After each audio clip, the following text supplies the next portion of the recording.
The first scream didn't come from the diner. It came from the hiss of brakes on wet asphalt, the metallic scrape of a delivery truck skidding just past the lamplight. Ethan Carter's hands were white, knuckled on the wheel, the rain hammering the windshield, like fists from an unseen hand, droplets blurring the neon glow of the Maplewood diner sign ahead. 10 minutes late. 10 minutes too late to a shift he had been counting on to keep food on the table and rent paid.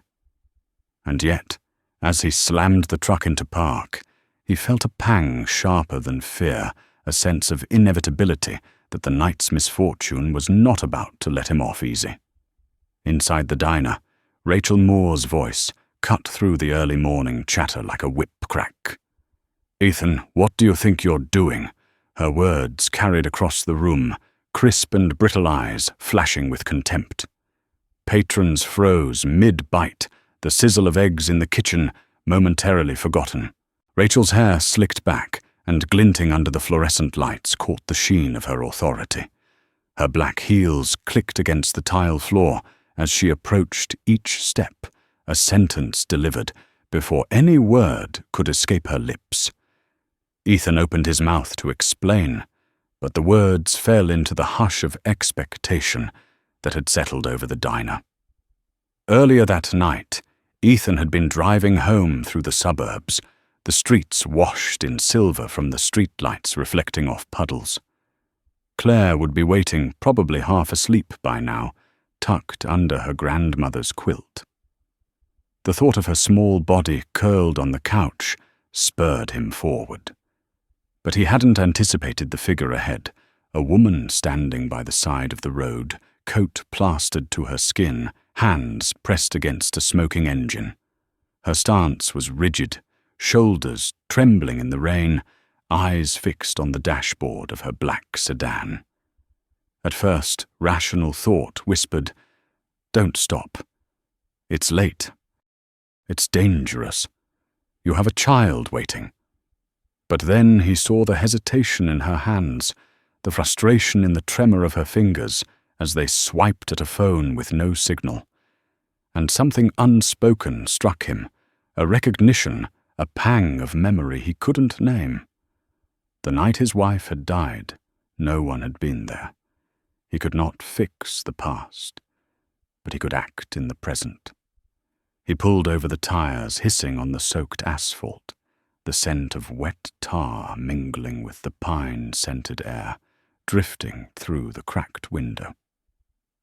"Are you all right?" His voice barely rose above the rain, but it carried authority, warmth, and an unspoken question. "Do you trust me?" The woman's gaze lifted sharp, guarded flickering with a mix of astonishment and caution. "My car engine's dead. I can't get a tow." "I think I'm lost," she admitted, voice tight, body shaking from cold. Ethan studied her carefully. Expensive coat soaked through boots slick with mud, her posture tense, despite the practicality of her stance. She was someone who commanded respect, someone used to navigating power, yet here she was, vulnerable. "Get in," he said. The words were simple. The decision felt monumental. She hesitated, then nodded, sliding into the cab, leaving a trail of wet footprints and tension in her wake. The drive was quiet, at first, punctuated only by the windshield wipers' rasping cadence. Ethan glanced at her once. Her eyes, sharp and calculating, met his for a fleeting moment before looking away. He didn't speak of her obvious discomfort, nor did she comment on the drizzle streaming down the windows. They were both strangers, suspended in a fragile truce. The thought of leaving her alone in the storm had been unbearable. Now the silence in the cab was thick with unspoken acknowledgement. Finally she spoke, voice low but steady. "You're taking a risk bringing me home. You don't even know me." Ethan nodded, eyes on the road. "Sometimes you don't have to know someone to do the right thing." His hand brushed against the steering wheel, steadying himself more than the truck. They arrived at his modest apartment building. A cream brick facade, 3 stories windows dimmed by the early hour, one flickering street lamp outside, casting shadows across the steps. He held the door for her. She paused, surveying the cramped lobby, then stepped in, letting him lead. The smell of damp carpet and old wood filled the small entryway. A hallway lined with faded photographs of local events and town fairs led to the elevator.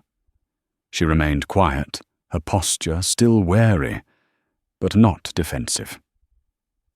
Inside his apartment, the smell of boiled coffee and faint lavender hit her first. A small one-bedroom with the kind of clutter that only a child could create, blocks scattered across the floor, crayons sticking out of a cup, a small pink backpack resting against the sofa. Ethan gestured toward a towel. "You can dry off. I'll find something warm for you to wear." The tension in her shoulders didn't immediately ease, but there was a flicker of relief in her eyes. 20 minutes later, they sat across from each other, bowls of soup steaming between them. The rain drummed steadily against the window, a hypnotic rhythm that seemed to synchronize with the beat of their uneasy hearts. She finally allowed herself a small, almost imperceptible smile. "Not everyone would do this," she said. Ethan shrugged, tired but resolute. "I've been in storms before. You don't leave people behind." Her gaze drifted toward a stack of papers on the counter, financial statements, reminders of obligations and authority. She didn't speak of it yet, but Ethan sensed the weight. She carried the responsibilities, the decisions, the hidden power. Here in this tiny apartment, she was just a person, stripped of titles and expectations. And yet he felt it, the weight of her presence, the quiet authority that didn't need words to command attention. As the clock edged toward midnight, she finally spoke of the meeting she had missed, the commitments disrupted. Her voice, though low, carried an edge that suggested a life spent navigating corridors of influence, making choices that shaped other lives. Ethan listened, nodding, offering small reassurances, aware of the irony that a man so seemingly ordinary was offering sanctuary to someone accustomed to commanding rooms with a glance. Then came a subtle shift, a slight smirk, barely noticeable, the kind that hinted at recognition, at calculation, at future leverage. She placed her spoon down. "You've got guts, you know that." The words were casual, but the undercurrent was sharp, laden with potential. Ethan met her gaze, curious. Maybe, or maybe I just know what's right when I see it. The tension between them was electric, the kind of quiet that spoke louder than conversation. Outside, the rain began to soften, but inside the apartment, an unseen storm had begun, one that would pull them both into consequences neither could yet foresee. The night stretched minutes, thickening into significance. Every sigh, every glance, every small gesture pregnant with possibilities. For Ethan, it was just another night in a life of hardship. But for the woman across the table, it was a test, a reminder that the world had edges that could not be controlled by wealth or status alone. She had come seeking direction, certainty, solutions, and instead found herself in the hands of someone who measured value not by ledger or title, but by courage, compassion, and integrity. And in the smallest gestures, the handing over of a towel, the careful placement of a bowl, the subtle, watchful glance, both understood the first unspoken truth that the evening would not end here. The choices made in rain and darkness could echo into the daylight, reshaping lives, alliances, and the measure of character itself. By the time Ethan finally turned off the hallway light and peered toward the small bedroom where Claire slept, he did not yet know the impact of his decision, nor the identity of the woman he had sheltered. All he knew was that he had acted, and in a world increasingly indifferent, that action alone carried weight enough to shift the balance of everything to come. Outside, the storm had begun to ease, but inside a different storm was gathering, one of reckoning revelation and a test of true worth that would ripple far beyond the walls of Maplewood Diner. And the clock was ticking. The first chapter of this night of their intertwined fates had closed, but its echoes were only beginning to reverberate, and the consequences of compassion, courage, and quiet judgment were poised to unfold with a tempo as relentless as the storm outside. Ethan woke before dawn, the apartment bathed in the pale grey of early morning light, filtering through threadbare curtains. Claire was curled up on the sofa, her small hands clutching a stuffed rabbit eyes, fluttering in and out of sleep. He breathed in the quiet, the soft scent of morning coffee from the small pot on the counter, mingling with the faint dampness from the night storm. Today would be difficult.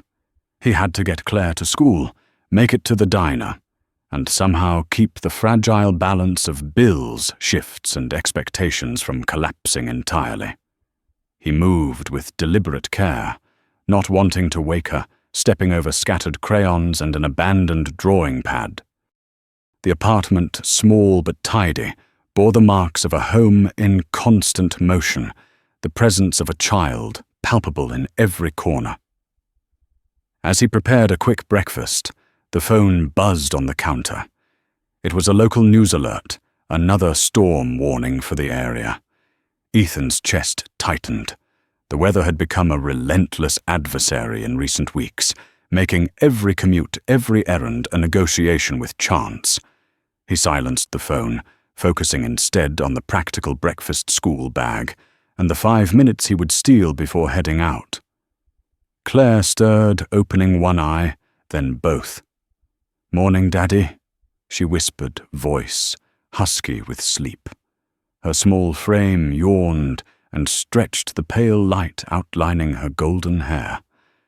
Ethan smiled, brushing a lock from her forehead. "Morning, Pumpkin." "Did you sleep well?" She nodded, eyes still half-lidded, and insisted she could manage her own breakfast. Ethan watched her eat quietly, marveling at how much she had grown in the past year, how fiercely independent she had become, despite her mother's absence. The weight of responsibility pressed on him again, but there was warmth in the simplicity of the morning, a grounding tether before the chaos ahead. By the time they left for school, the drizzle had returned, a light but persistent mist that clung to the sidewalks. Ethan carried Claire's backpack, slipping it gently onto her shoulders, and they walked to the bus stop together. A neighbor waved from across the street, a cheerful reminder that the town, small as it was, still held pockets of human connection. Ethan returned the wave mind, already ticking toward the diner.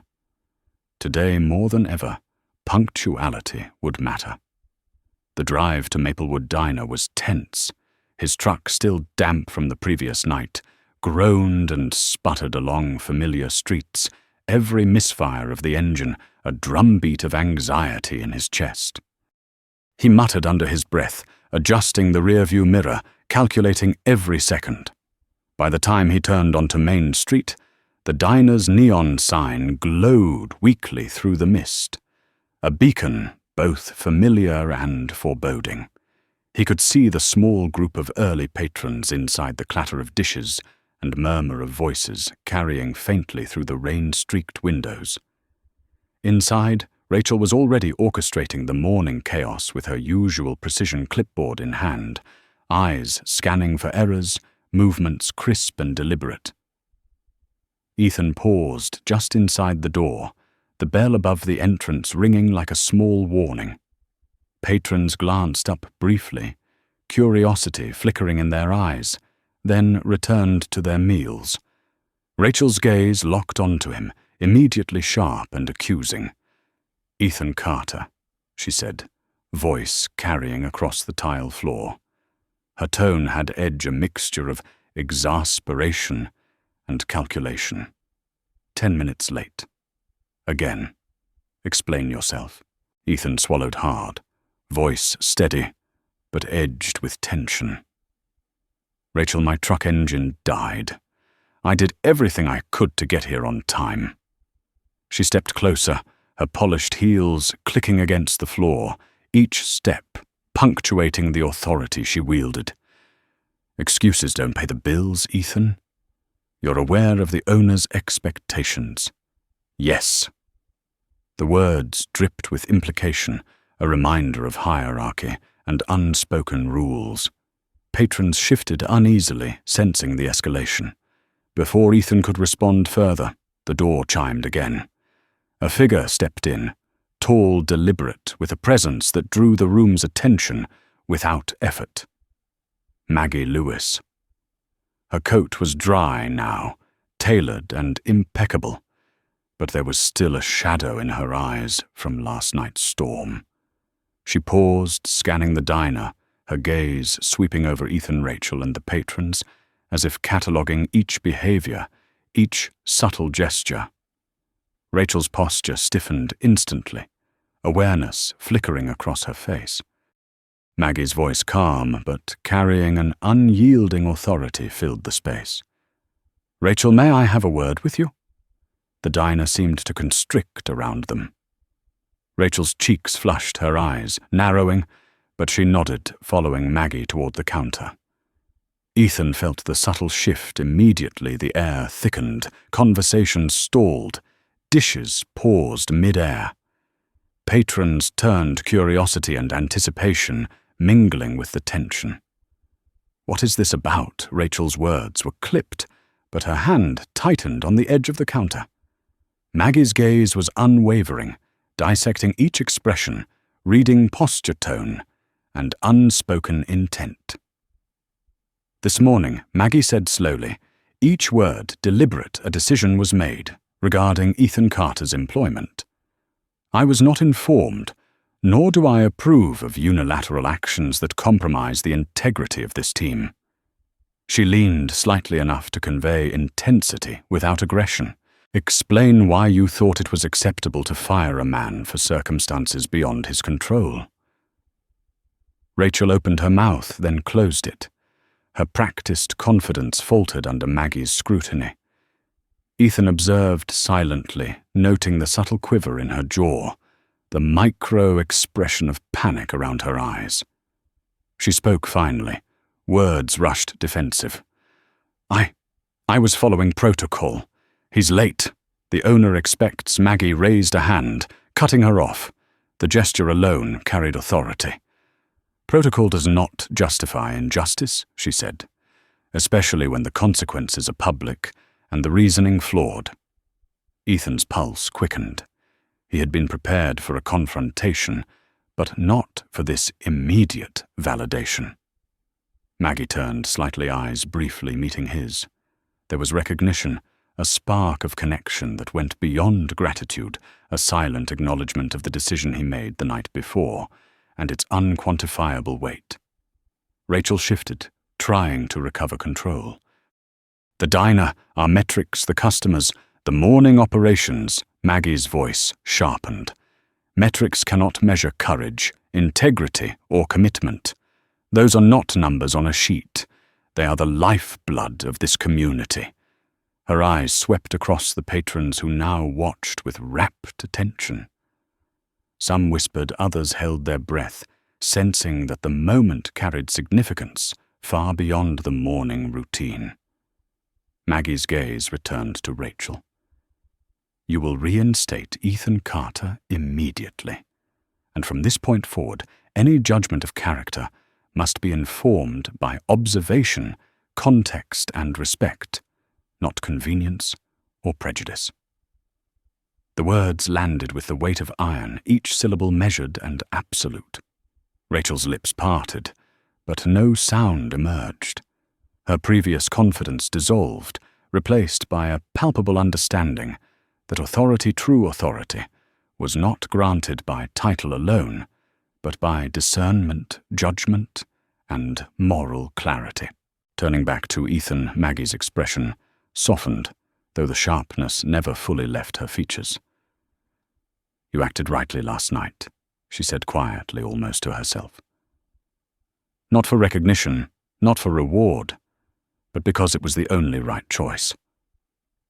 Ethan nodded, chest tight, a mixture of relief and residual anxiety. The diner, still quiet, seemed to acknowledge the weight of the moment. Patrons glanced at each other, some with surprise, some with muted admiration.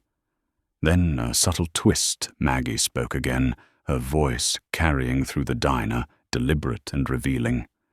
"And now, Ethan, you will have the opportunity to influence this place in ways you could not before. Effective immediately, you will assist in management, shaping not only operations, but the environment, the culture, and the way we honor the people who make this diner what it is." Ethan's mind raced. This was not a mere reversal. This was empowerment, responsibility, and a test all at once. Rachel's posture collapsed slightly.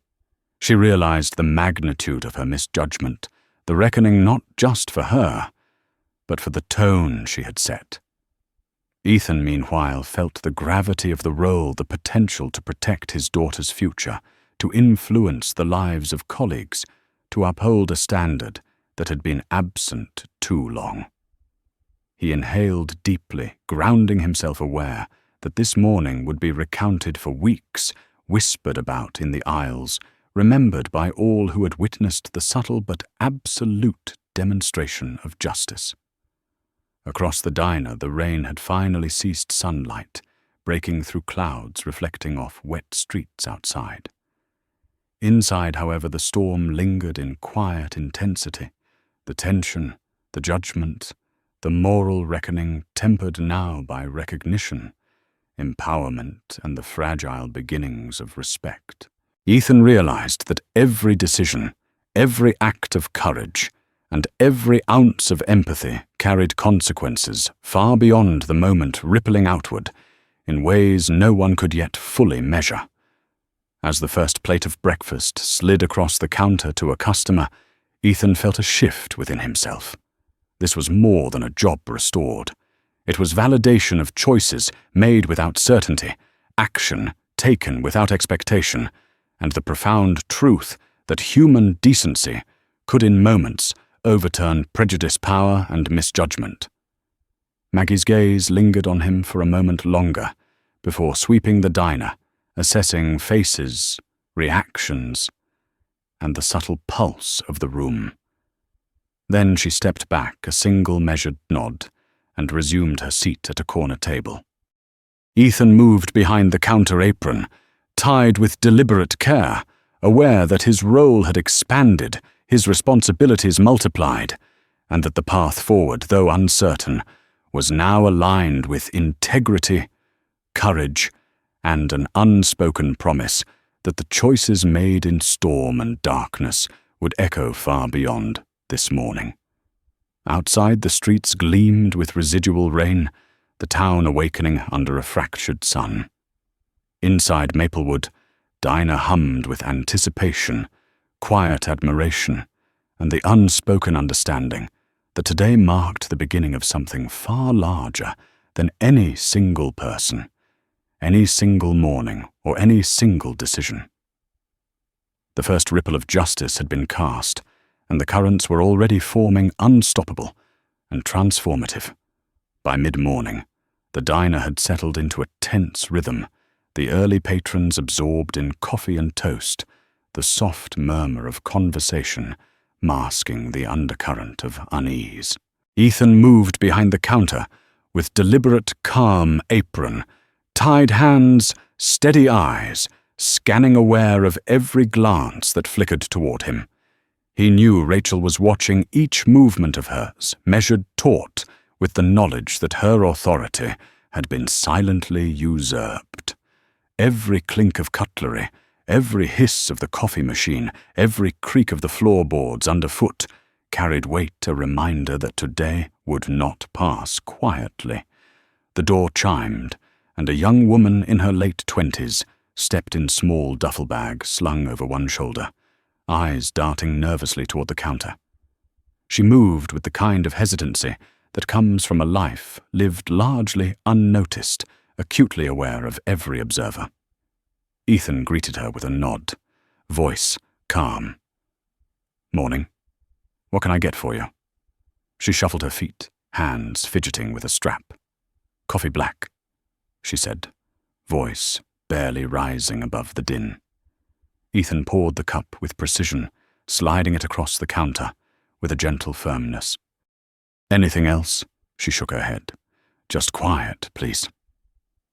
The tension in the diner thickened further when the bell rang again, louder this time. A man entered, tall, wiry, carrying a clipboard, eyes sharp, scanning the room like a predator mapping prey. Ethan recognized him instantly from the notes Maggie had left him. Gregory Holt, a local health inspector, known for meticulous attention to detail and zero tolerance for procedural errors. The subtle shift in air, the barely perceptible tightening of Rachel's jaw spoke volumes. Holt approached a booth, checking permits, tapping pens against the laminated menus, noting temperatures on his clipboard with a deliberate precision that made employees stiffen. Ethan's movements remained fluid, practiced. He wiped a counter, collected a plate, adjusted a napkin dispenser, all while observing the interplay between Holt and Rachel. Each instruction she gave was met with scrutiny, every decision she made, parsed and catalogued in Holt's precise notation. Ethan felt the pressure mounting, not for himself, but for the delicate balance of the diner, for the safety of his co-workers, for the fragile morale that had only just begun to recover. The door chimed again, more insistent this time. A man in his early 50s stepped inside, dressed in a tailored charcoal suit, shoes polished to a mirror, shine demeanor radiating quiet authority. Ethan felt a subtle jolt. This was not just any visitor. Maggie had warned him this arrival would be pivotal. The man paused, scanning the diner, and then, as if by intention, fixed his gaze on Ethan. The room seemed to contract around the space he occupied, each patron sensing the shift even without understanding it. Rachel noticed first, eyes widening ever so slightly. She stepped forward, voice tight. "Mr. Lewis, welcome." "I wasn't expecting." The words stumbled out, caught in her throat, as the man ignored her and approached the counter.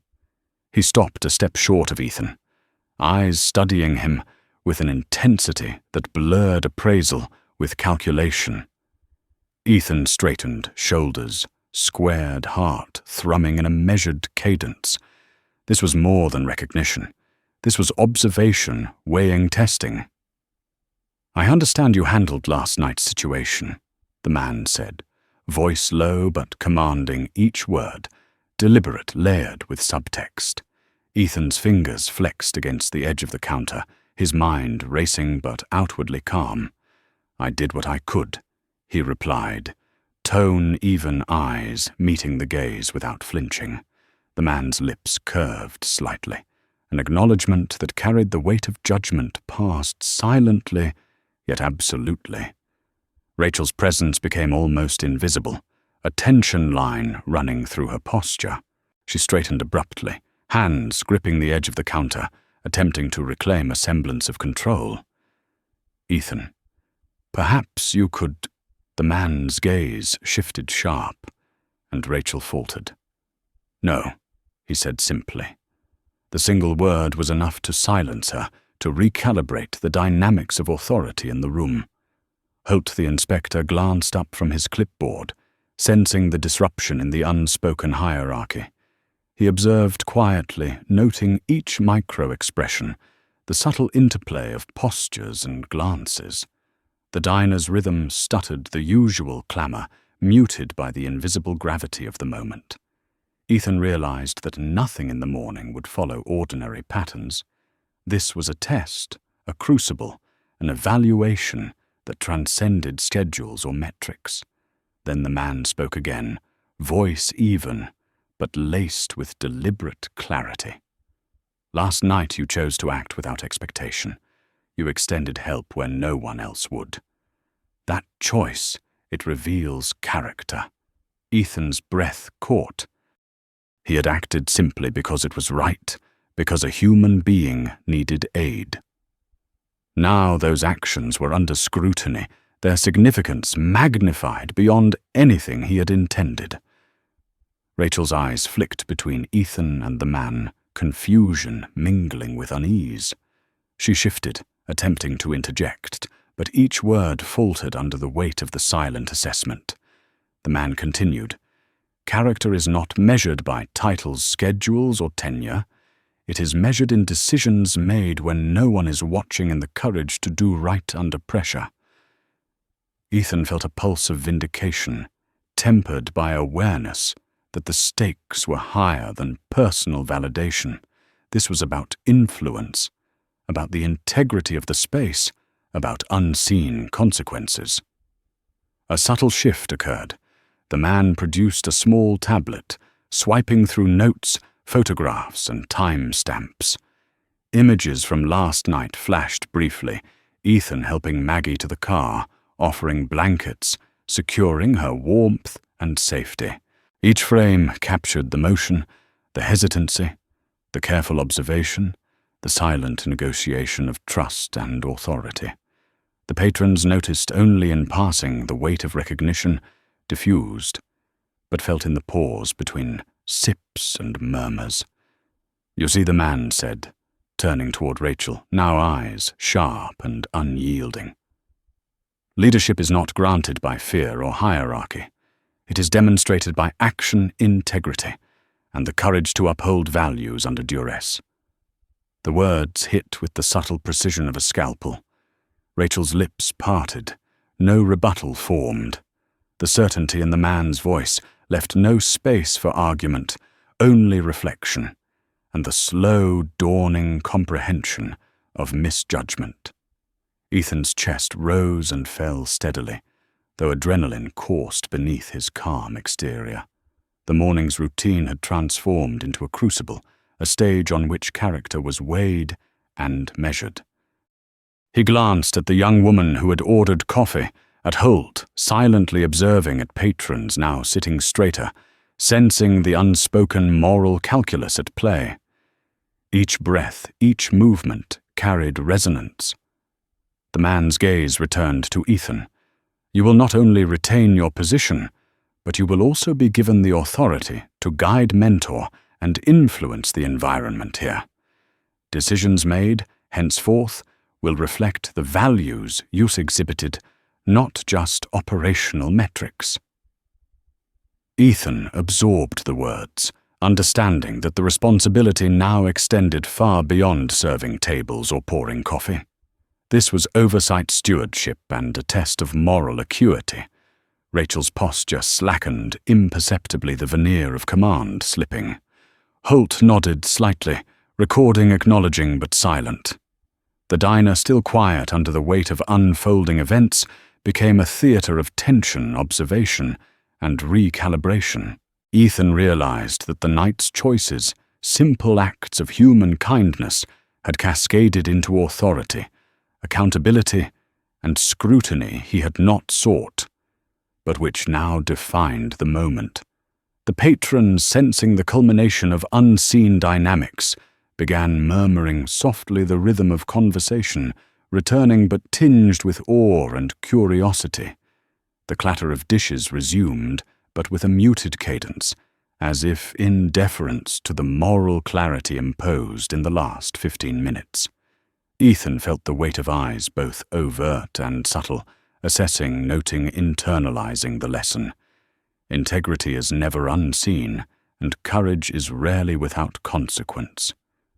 Outside sunlight broke through lingering clouds, casting fractured shafts of light across the wet streets, reflecting in puddles like fractured mirrors.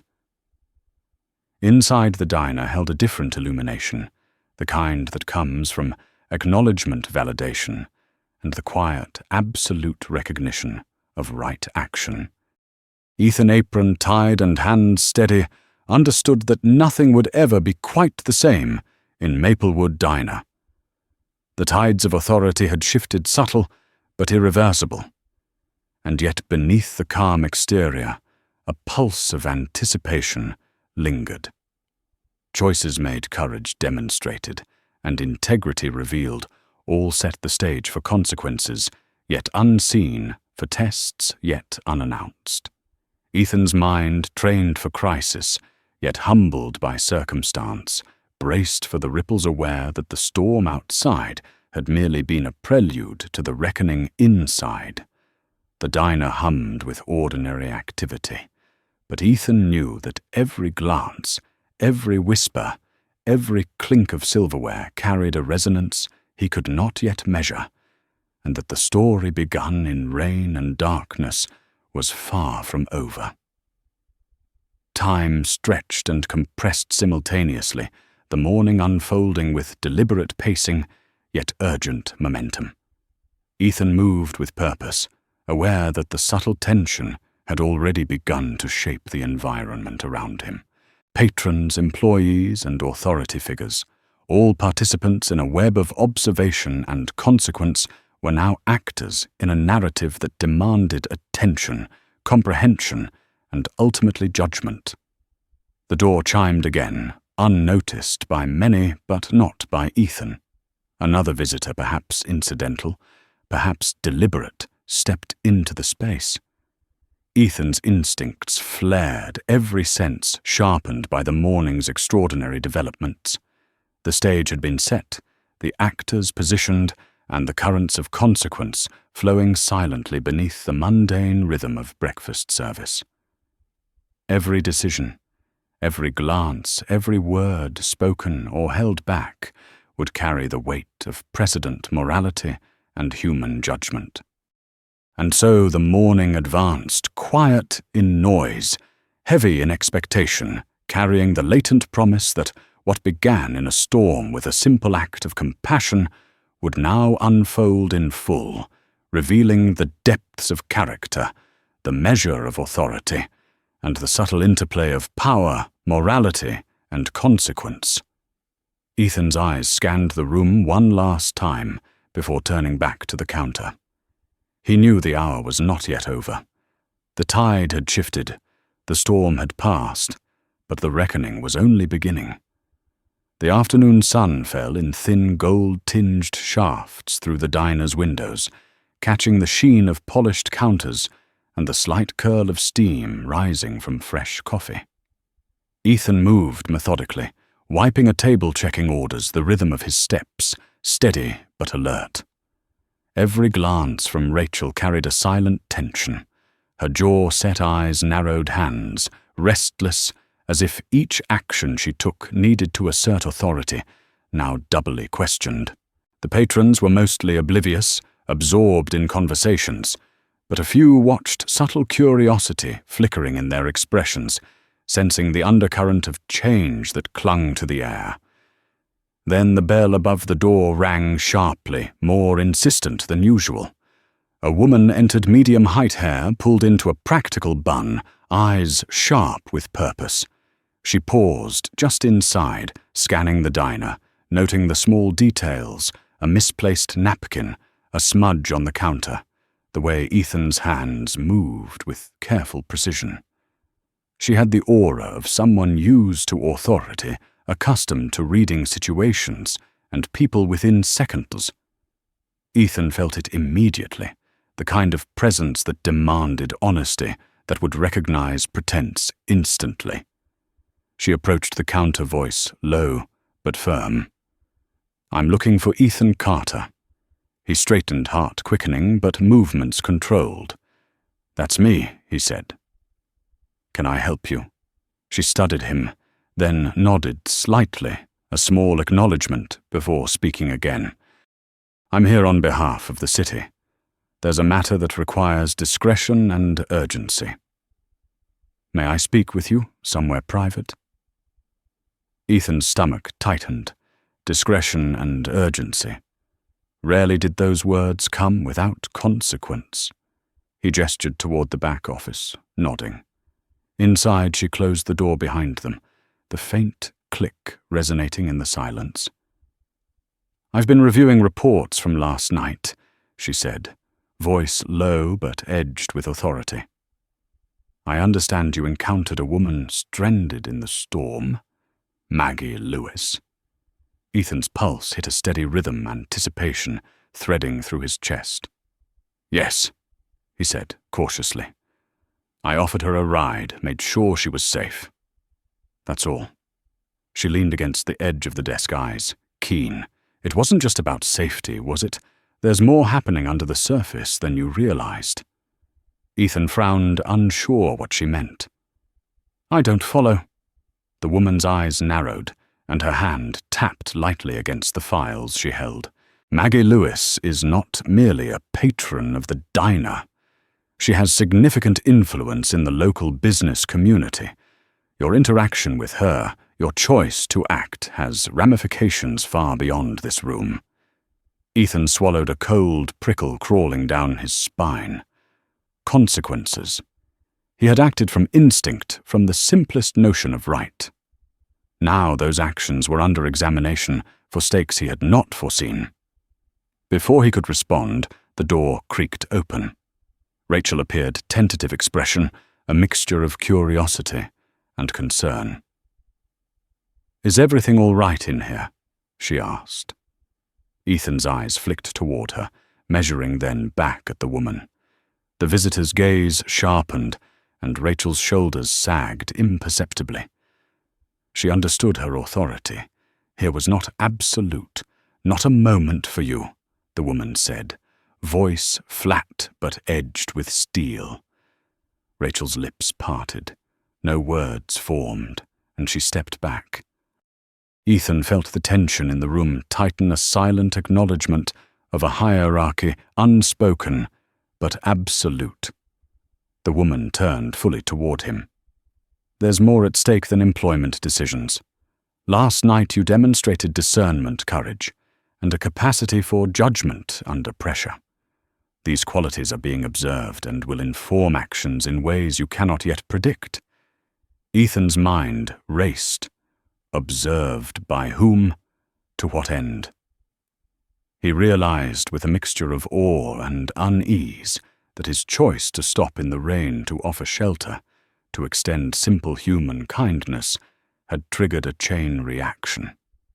His heart pounded with the knowledge that his life, already precarious, was now entwined with decisions far beyond his own. A subtle shift in the visitor's stance caught his attention. She reached into her bag and produced a tablet, swiping to display a sequence of photographs. There he was captured in motion, guiding Maggie to the truck, ensuring her coat was dry, handing her a warm cup of coffee, closing the door behind her. Each image documented intention care and the quiet authority of action over words. Ethan realized the meticulousness of it all. He had been filmed, catalogued, evaluated not for performance at work, but for the integrity of his character. Rachel stepped forward, a flicker of defiance returning. "What are you doing, turning this into an interrogation?" The woman's eyes met hers, unwavering, sharp. "I'm establishing context," she said, tone unyielding. "Context is everything. When authority, influence, and consequence intersect. Decisions must be informed by the full measure of a person's actions, not the convenience of a momentary lapse." Rachel's jaw tightened. Her hands curled into loose fists at her sides, the subtle tremor betraying internal acknowledgement of her precarious position. The visitor's attention returned to Ethan. "The diner is more than a workplace," she said. "It's a microcosm. Choices made here, ethical, compassionate, decisive, ripple outward. They influence reputation, trust, and opportunity. Last night your actions set a precedent. They are a lens through which others will be judged, including yourself." Ethan's pulse raced. He understood now that the consequences of kindness could be as binding as any policy, as definitive as any written rule. Rachel's gaze darted between them, aware that her usual dominance had been disrupted. She attempted another interjection, but the woman's eyes bore into hers, unyielding. Rachel's lips parted, then pressed into a tight line. The visitor's calm, measured voice continued. "Ethan Carter, you will need to navigate these currents with awareness. Influence is not granted. It is demonstrated through integrity and decision. Others will watch. Others will act. Your choice last night was a catalyst." Ethan swallowed, voice barely audible. "I just did what I thought was right." The visitor's expression softened, but the intensity remained. "Precisely. And now you must understand the weight of that rightness, how it positions you in a network of consequence and opportunity that may have been invisible before." The diner's atmosphere shifted, subtly a low hum of awareness permeating the space. Patrons once absorbed in casual chatter now leaned forward slightly, eyes flicking to the counter, sensing something monumental unfolding. Holt, the inspector, continued his silent observations pen, poised over clipboard, unaware of the full context, but sensing the magnitude of ethical judgment being exercised. The visitor stepped back slightly, allowing Ethan a moment of clarity. "Your role will expand," she said, quietly. "Not in title alone, but in responsibility. You will be called upon to guide influence and protect the integrity of this space. Authority comes not from fear or control, but from discernment, courage, and the willingness to act when others falter." Ethan's chest tightened with anticipation, a mixture of awe, dread, and determination. Rachel exhaled sharply, almost imperceptibly, acknowledging silently that her influence was no longer absolute. Holt scribbled notes with careful precision, sensing without comprehension that the room's dynamics had shifted irrevocably. Ethan felt the weight of the moment settle across his shoulders, a mantle he had not sought, but could not refuse. Outside sunlight fractured through the clouds, gleaming off wet streets, puddles reflecting the brilliance unevenly. Inside the diner was alive with subtle tension, anticipation, and the unspoken understanding that ordinary events, the clatter of plates, the murmur of patrons were now interlaced with moral consequence. Ethan's mind raced through possibilities, strategies, and contingencies, all while maintaining outward calm. The visitor's eyes lingered briefly on him, a silent acknowledgement of understanding and expectation. Then, without another word, she stepped toward the door, paused, and left the diner with measured steps. The bell chimed behind her, a punctuation mark that seemed to echo long after she had gone. Ethan stood at the counter, hands resting lightly on the surface, absorbing the enormity of what had just transpired. Rachel returned to her station, subdued her movements, slower, less precise, the veneer of command fractured. Holt remained near the booths, oblivious to specifics, but keenly aware that the moral balance of the space had shifted. Ethan glanced around, noting each expression, each reaction, understanding that his decisions had begun to weave a new reality in the diner. The afternoon wore on the din of coffee machines, sizzling grills, and quiet conversation filling the room. But under it all was a rhythm of anticipation, the sense that the ordinary had been irrevocably transformed by acts of courage, judgment, and integrity. Every motion, every glance, every small gesture now carried resonance, signaling that the choices made in storm and darkness were beginning to echo in the light-shaping authority character and consequence in ways Ethan could not yet fully comprehend. And as the clock inched toward evening, Ethan felt a quiet determination settle over him, the awareness that every decision from this point forward would not merely reflect personal responsibility, but would influence the lives' trust and moral compass of those around him, tethered to the night when he had chosen to act rightly, and to the unseen networks of power observation and consequence now quietly converging in the Maplewood diner. The sun had dipped low over Maplewood, casting elongated shadows across the wet streets as evening approached. Ethan wiped down the last of the counters, the scent of cooked bacon and coffee still lingering, a faint hum of the heating system vibrating beneath his fingers. The diner had quieted the usual rush of afternoon patrons, tapering into a sparse scattering of lingering customers, nursing drinks, small talk fading into the background of anticipation. He paused, listening to the rhythmic drip from a leaky corner near the back door, each droplet punctuating the tension in the room. The door chimed sharply, snapping Ethan's focus. A figure entered, tall and deliberate coat, drawn tight against the chill creeping in from the damp streets. He carried an air of command, but not the overt authority of a manager. This was subtle, measured, and immediate. The diner's normal rhythm faltered in his presence, the few remaining patrons sensing a shift instinctively leaning forward, curiosity and apprehension etched into their faces. Ethan straightened hands, resting lightly on the counter eyes locked on the newcomer. The man's gaze swept the room sharp and deliberate, finally resting on Ethan. "Ethan Carter?" he asked, voice low, but cutting through the residual hum of the diner. Ethan nodded. "That's me. Can I help you?" The man's eyes didn't flinch, scanning, calculating, and Ethan felt the weight of scrutiny that demanded precision in every breath, every micro-movement. "I'm Nolan Gray," he said, sliding a leather-bound folder across the counter. "Private investigator retained on behalf of Ms. Lewis. We need to review some events from last night and the decisions that followed. Privately."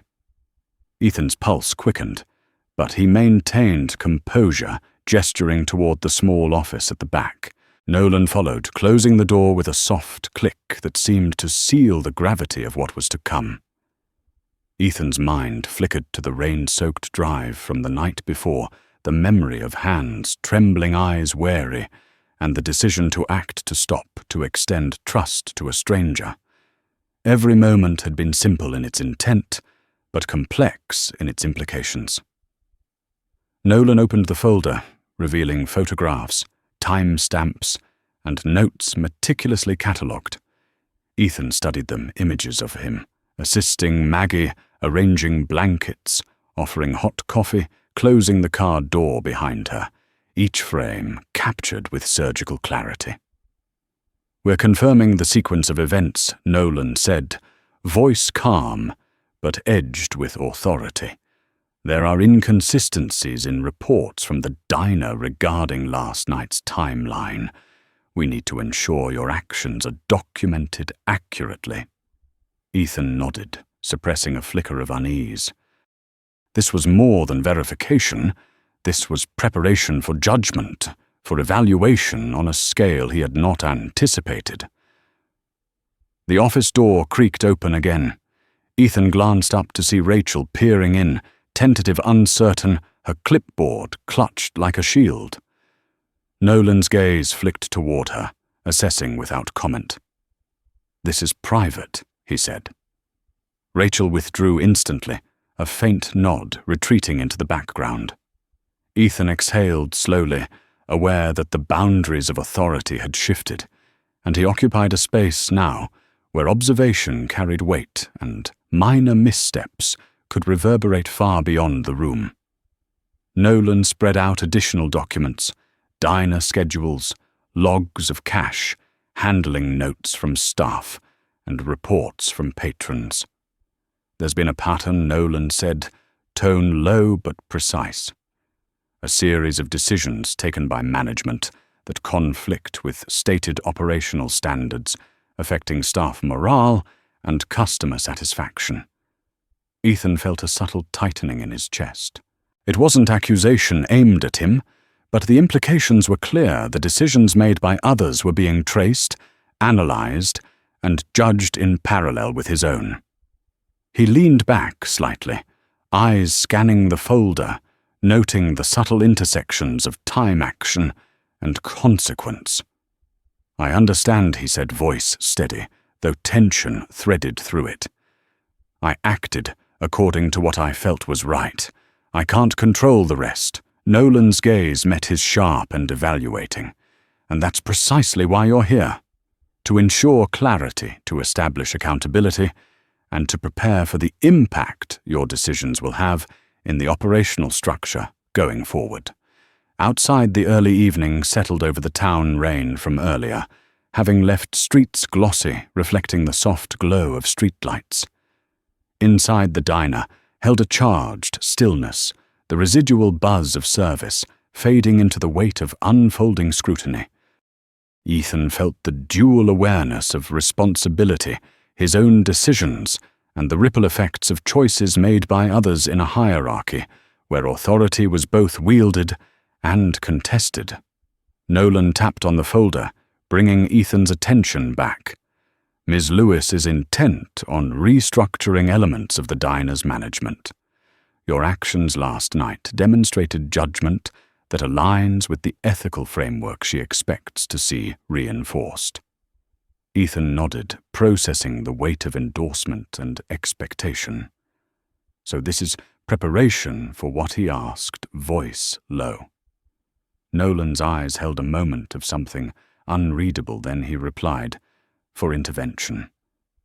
Leadership needs to observe integrity under pressure. The next 24 hours will test not just you, but the environment you operate within." Ethan's mind shifted instantly to Rachel. The unspoken friction, the tension that had begun to thread through every exchange. Her control had already been undermined by Maggie's intervention. Now, with formal observation and evaluation entering the picture, the potential for conflict was magnified. He felt the delicate balance of human dynamics pressing against him, authority, loyalty, morality, and consequence all converging in this confined space. The bell over the door rang again, softer this time. A delivery driver entered, mundane in appearance, carrying a small crate of supplies, oblivious to the layered scrutiny around him. Ethan moved to greet him, hand steady voice, even the routine gesture, a small anchor against the undercurrent of tension. Nolan observed quietly, pen poised over notebook, cataloguing both the action and the subtle interplay of composure under stress. Minutes stretched, measured, and deliberate. Nolan's presence was a constant, silent gravity, guiding the unfolding of events without overt interference. Ethan found himself recalibrating every movement, aware that ordinary tasks, pouring coffee, taking orders, directing staff, now carried implications beyond efficiency. They were exercises in observation, in character demonstration, in ethical rehearsal. Finally, Nolan spoke, voice breaking the stillness. "You will be called upon to confront the disparities in staff conduct, to mediate tensions, and to serve as a point of integrity within the diner. This is not a ceremonial role. It is operational and ethical." Ethan nodded, feeling the convergence of responsibility and consequence tighten in his chest. He understood fully that the simplicity of last night's decision had evolved into a mandate, a test of judgment, leadership, and moral clarity. As the evening deepened, the diner filled with the quiet hum of low-traffic patrons, the subtle clatter of utensils, and the measured conversations of small groups. Ethan moved among them, attentive, steady, aware of every glance. Rachel watched from the sidelines, cautious, calculating the veneer of composure masking unease and the dawning recognition of her own limitations. Holt continued silent observation, cataloguing, recording, unaware of the full breadth of consequence, but cognizant of disruption and authority dynamics. Ethan paused by the coffee machine, adjusting the steam valve, inhaling the scent of roasted beans and sugar, grounding himself in routine while threading awareness through every motion. He realized that the night's events, the rain, the drive, the simple act of stopping to help Maggie, had set in motion forces far beyond his anticipation. Integrity, courage, and empathy had become measurable currencies in a network of influence that he was only beginning to perceive. Then the diner door chimed again, soft but insistent.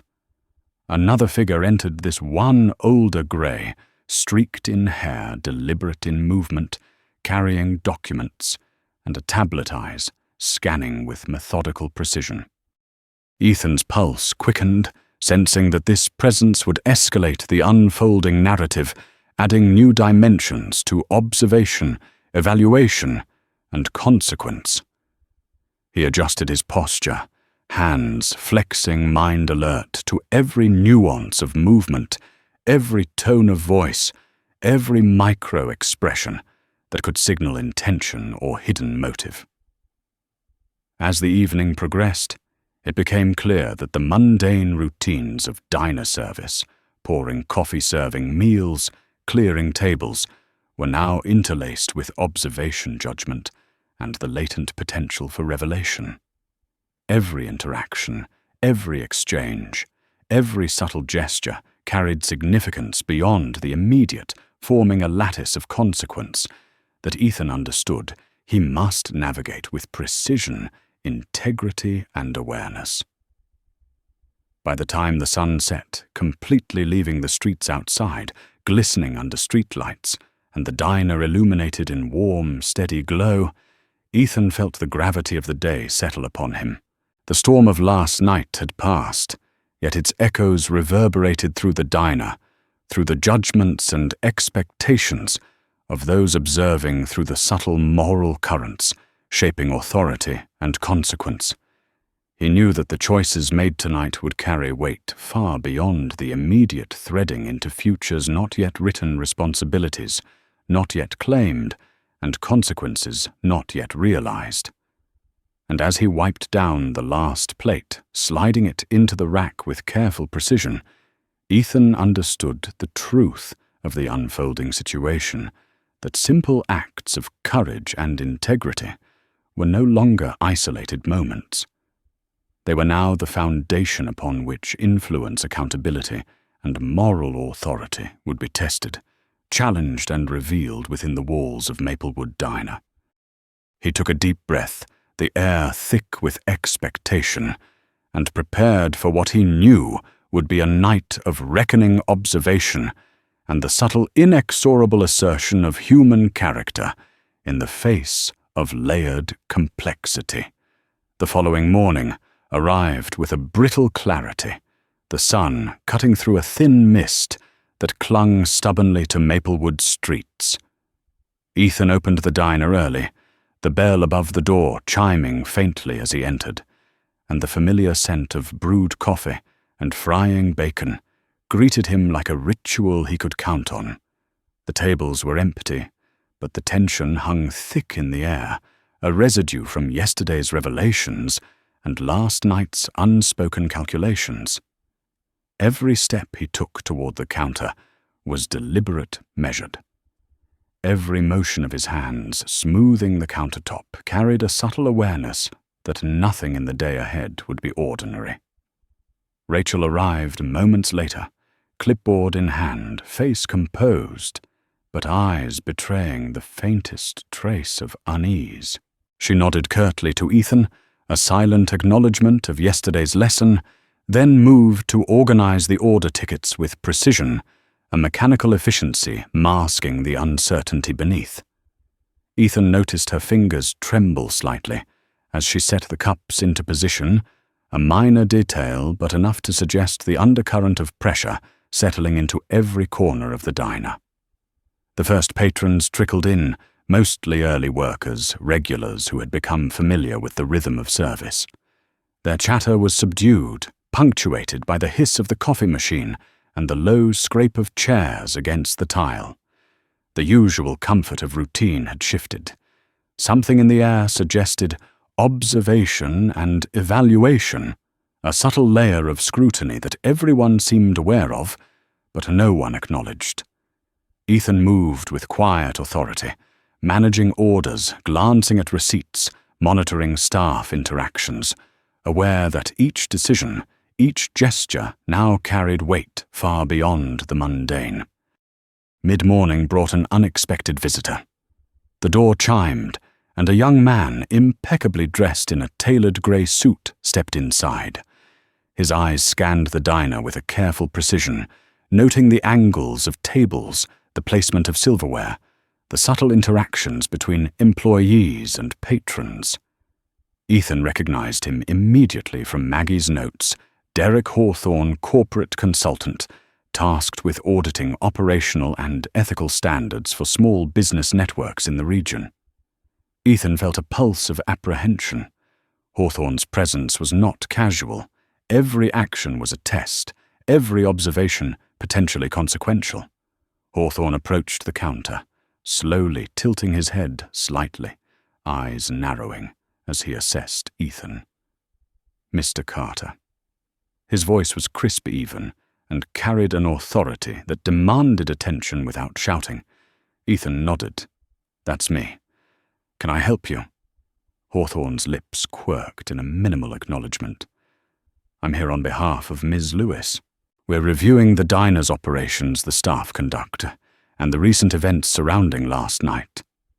Privately, if possible. Ethan gestured toward the small office in the back, heart tightening. The morning had already become a crucible of scrutiny, and now another layer of evaluation had been added. Inside the office, Hawthorne laid out a stack of documents, photographs, and digital reports. Ethan leaned in, noticing each timestamp, each notation, the meticulous cataloguing of last night's events. Images showed him assisting Maggie, guiding her to the car, offering warmth and coffee, each captured with deliberate clarity. Ethan's chest tightened. Every simple act of human kindness had been observed, analyzed, and recorded, now forming the basis for evaluation, not just of competence, but of character. The office door creaked open unexpectedly, and Rachel appeared again, hesitant, attempting to assert presence. Hawthorne's gaze flicked toward her, sharp and unreadable. This is private, he said, calm but commanding. Rachel withdrew immediately, lips pressed into a thin-line clipboard, clutched like a shield retreating into the background. Ethan exhaled slowly, aware of how fragile authority and perception could be, how every observer now carried power simply through scrutiny. Hawthorne's tone shifted deliberate and slow. Ms. Lewis is concerned not only with operational standards, but with the integrity of decision-making under pressure. Your actions last night demonstrated qualities that align with the ethical framework she wishes to reinforce here. Ethan nodded, trying to process the weight of the words. Alignment with ethical frameworks was abstract, but the consequences were concrete, threading into the lives of staff, patrons, and management alike. Rachel's presence was felt even in absence, a constant tension, as Ethan observed her from the office doorway. Her earlier confidence had been fractured, and now, with the external evaluation entering the diner, the undercurrent of potential conflict had intensified. Every interaction he mediated, every order he confirmed, carried implications beyond efficiency, an ethical ripple effect he had never anticipated. Outside, the rain from the previous night had left streets gleaming, the sunlight fractured into reflections, in puddles mirroring the fractured dynamics within the diner. Ethan's thoughts flicked to Claire, to the precarious balance of home life and responsibility. Every decision he made in this space affected not only professional outcomes, but the sense of security and stability he could provide At home. The weight of consequence, layered and complex, pressed upon him. Hawthorne's gaze returned to Ethan, eyes sharp, scanning for subtle cues of hesitation or uncertainty. "You will be called upon to observe, guide, and mediate," he said. "Integrity is measured not in convenience, but in consistency under scrutiny. Your capacity to act ethically in complex scenarios is now under observation, and it will inform how leadership structures are reinforced here." Ethan felt the gravity settle on his shoulders. The mundane morning of service had transformed into a high-stakes environment, every gesture a test, every decision a precedent. The diner door chimed again. A delivery woman stepped in, casual but efficient, unaware of the tension threading through the room. Ethan greeted her with calm precision, guiding the crate to the back, setting up the supplies with deliberate care. Every routine action now had added weight layers of observation that could not be ignored. Hawthorne watched silently, pen poised, cataloguing both action and subtle cues of composure under pressure. Minutes stretched with deliberate slowness, the din of clattering plates and murmured conversation acting as a low counterpoint to the tension in the office. Ethan's mind oscillated between immediate operational needs and the latent consequences, being measured, aware that his choices could influence staff conduct, patron perception, and the reinforcement of ethical standards in ways that extended far beyond today. Finally, Hawthorne spoke voice, cutting through the quiet with measured force. "You will be placed in situations requiring judgment, intervention, and leadership. These are not ceremonial responsibilities. They are operational imperatives and ethical tests. Your actions will now set the tone for this diner's culture and the treatment of all who work and dine here." Ethan absorbed the words, realizing that last night's simple act of kindness had catalyzed a responsibility he had never anticipated. Rachel shifted subtly in the background, the tension visible in the twitch of her shoulders, the tightening of her hands. Holt, still present near the booths, observed without comprehension, sensing the disruption of habitual hierarchy, noting without understanding the full weight of moral judgment now operating within the space. Ethan moved back to the counter, adjusting the coffee machine, pouring cups with precise movements, every motion measured, aware that the morning had become a crucible. Ordinary acts, clearing tables, serving meals, taking orders were now tests of ethical consistency, composure under observation, and the management of subtle human dynamics. The door chimed yet again, a familiar figure entering. Maggie Lewis, poised and deliberate, carried a faint smile, as if acknowledging the orchestration of forces at play. Ethan met her gaze briefly, understanding without words that the chain of events he had set in motion the previous night had now expanded into a structured evaluation of integrity, decision-making, and moral authority. As the afternoon light faded, casting long shadows across the diner's floor, Ethan felt the weight of his expanded role. Not only were operations being observed, but his character judgment and capacity for ethical intervention were under scrutiny. Every glance, every micro-expression, every small choice carried significance. He realized fully that simple acts of human kindness could transform into responsibilities with vast and unforeseen consequences, shaping the cultural authority and moral fabric of the environment around him. By early evening, Maplewood Diner had settled into a semblance of routine once more, yet the tension lingered beneath the surface, a quiet hum of anticipation and ethical accountability. Ethan moved with deliberate calm, aware that every decision from this point forward would be measured not just in efficiency, but in the resonance of integrity, courage, and human judgment. The storm outside had passed, but within the diner, the currents of consequence flowed steadily, and Ethan understood that the ripples of one night's choices would continue to shape events, relationships and character far beyond what he could yet predict. And as the last patrons departed, leaving only the soft clatter of chairs and the low hum of appliances, Ethan stood behind the counter, taking stock of the day.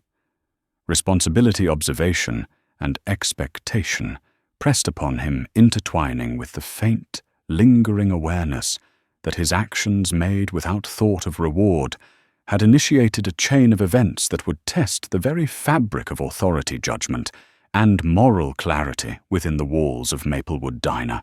The evening settled quiet but heavy with promise, the next stage of reckoning waiting just beyond the amber glow of the diner lights.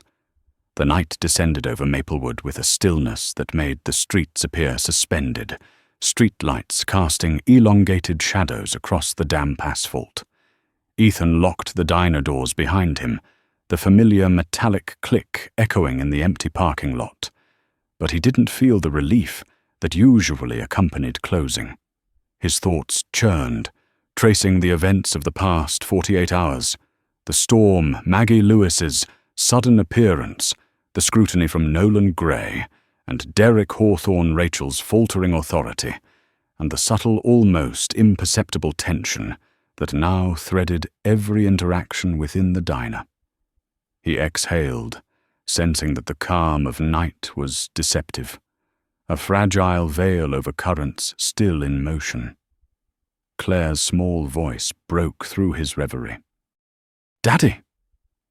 She emerged from the living room, still clutching the rabbit she carried everywhere, her hair tousled from sleep. Ethan knelt, brushing a lock from her forehead. "Hey, Pumpkin, how are you holding up?" She hesitated, eyes wide, a mixture of curiosity and concern.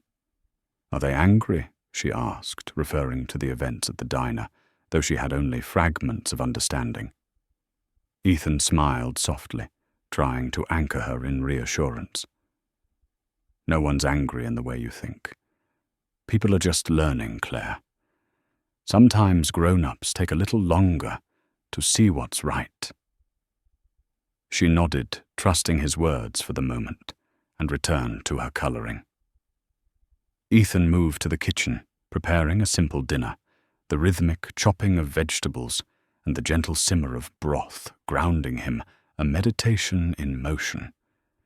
Yet beneath the calm, he remained acutely aware of the larger dynamics at play. Maggie's influence, the scrutiny of investigators, and Rachel's latent resistance were all vectors in a network he had only begun to perceive. Later, as he washed dishes, the doorbell rang unexpectedly. A courier official, looking and hurried, handed him a sealed envelope. Ethan took it, noting the professional insignia of a corporate legal service. He tore it open carefully.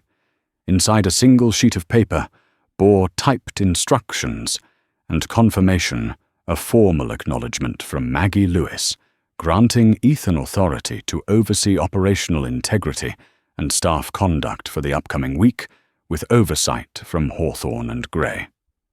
Responsibility now had an official weight. It was codified, measurable, and unavoidable. Ethan's jaw tightened. The next morning arrived with the clarity of purpose. The diner was alive with energy patrons returning for breakfast, the hiss of espresso machines, and the soft clatter of utensils, creating a rhythm that felt both ordinary and laden with consequence. Ethan moved deliberately, ensuring orders were correct, staff interactions smooth, while his mind remained alert to subtle cues, body language, tone, the micro-expressions that revealed hesitation, uncertainty, or intent. Rachel, conscious of her diminished control, watched from the sidelines, clipboard in hand, movements precise but restrained, betraying the awareness that authority had shifted. As the clock approached 9, Nolan Gray arrived, followed closely by Derek Hawthorne, each carrying tablets files, and the quiet authority of observation. They did not announce themselves to the patrons, moving with purpose, recording, evaluating. Ethan approached, nodding briefly, acknowledging their presence without disrupting the operational flow. Their eyes tracked the staff, noting every action, every decision, every micro-interaction that reflected the underlying ethical and operational framework Maggie had tasked them to enforce. By mid-morning, the diner was a microcosm of disciplined observation. Each task, pouring coffee, serving pancakes, clearing tables, was imbued with dual significance, practical execution, and measured ethical demonstration. Patrons, mostly regulars, felt the subtle shift. Conversations were to quieter glances, more deliberate, the ordinary rhythm of breakfast service infused with a low hum of latent tension. Ethan sensed the weight in every movement. The act of taking an order was simultaneously a test of patience, accuracy, and composure under scrutiny. The doorbell chimed again, and a young man entered, casual in appearance, but Ethan recognized the deliberate gaze, the scanning movements. It was Marcus Hale, a local journalist, known for investigative pieces on small-town businesses and corporate influence. Hale's presence immediately injected new dynamics into the diner. Patrons adjusted in their seats, eyes flicking toward him, sensing the subtle power of observation he carried. Ethan's mind raced. Every action, every slip could be recorded, interpreted, and disseminated beyond the immediate space. Marcus approached the counter voice, low but deliberate. "I'm here to speak with Ethan Carter regarding recent events at Maplewood Diner," he said, scanning the room for Rachel and other staff. Ethan nodded, leading him to the back office. Nolan and Hawthorne exchanged subtle glances, noting the arrival, but not intervening. Inside, Marcus spread out a notebook pen, poised, eyes sharp. "I'm here to understand in detail the sequence of events and the decisions made," he said. "Not for judgment, but to document accountability, responsibility, and the influence of ethical choice." Ethan recounted the night's events, focusing on decision-making rather than emotion, yet the narrative carried the weight of integrity and consequence. Every hesitation, every moment of judgment was recorded in Marcus's attentive notes, each detail cross-referenced with the observations of Hawthorne and Gray. The layers of scrutiny were now compounded: operational efficiency, ethical consistency, staff conduct, and external documentation intersected, creating a lattice of consequence that permeated every action within the diner. Meanwhile, back on the floor, Rachel attempted to assert routine control, delegating tasks and monitoring workflow, but her movements were met with subtle correction from staff members emboldened by Ethan's newfound authority. Colt the cook exchanged a quiet nod with Ethan, a silent acknowledgement of trust and alignment. Emma, the young waitress, mirrored the sentiment, her posture, straightening confidence returning as she realized that authority tempered by ethical judgment could coexist with kindness and competence. Midday arrived, and the diner's quiet anticipation was interrupted by the clattering of a large delivery truck outside unloading produce and supplies. Ethan moved to coordinate managing staff and resources while maintaining awareness of every micro-movement, every subtle signal that might indicate friction, uncertainty, or misalignment. Nolan and Hawthorne observed from the back, recording and evaluating. Ethan felt the surge of responsibility, knowing that each decision, each interaction, now resonated far beyond the immediate task. Then the doorbell rang again, sharper, more insistent. Maggie Lewis entered, calm and composed eyes scanning with precision. Ethan's chest tightened. Her presence carried the authority of oversight, judgment, and expectation. She moved through the diner deliberately, acknowledging staff with subtle nods, her gaze lingering on Ethan, assessing composure decision-making and the integration of ethical oversight into routine operations. "Ethan," she said quietly, as she reached the office, "the morning has demonstrated much, but now we need to address an emergent issue, discrepancies in inventory and potential misallocation of resources." She handed him a folder containing logs, timestamps, and transaction notes. The weight of responsibility was immediate, tangible, and heavy. Ethan absorbed the materials, realizing that operational oversight was now inseparable from ethical vigilance. Each decision would have consequences immediate and cascading. As the afternoon progressed, Ethan coordinated with Maggie Nolan and Hawthorne to verify records, cross-check staff logs, and reconcile inventory with the precision of an auditor while maintaining the fluid rhythm of diner service. Each interaction, explaining a task, correcting a process, delegating responsibility, was layered with accountability, the subtle understanding that oversight was as much about observing human behavior as it was about operational efficiency. By late afternoon, the diner had settled into a tense but steady rhythm. Patrons returned, conversations murmured, dishes clattered, but beneath the surface was a lattice of observation, ethical calibration, and authority, now measured in both action and consequence. Rachel's posture had relaxed slightly, her movements less rigid, though the tension of awareness remained. Colt and Emma operated with precision and calm, aware that their choices contributed to an emergent culture of responsibility and integrity. Ethan paused briefly at the counter, surveying the diner, noting the alignment of staff, the subtle shifts in patron behavior, and the careful presence of oversight. He understood fully that this day had been a crucible, a test of judgment, moral clarity, and operational integrity. Every decision, every gesture, every interaction had been observed, recorded, and interpreted within a framework of consequence and accountability. As evening approached, Ethan felt a quiet resolve settling over him. The storm had passed long ago, but its echoes remained the necessity of vigilance, the weight of integrity, the impact of ethical choice on the environment and the people around him. Maplewood Diner had become more than a workplace. It was a microcosm of human behavior, decision-making, and consequence.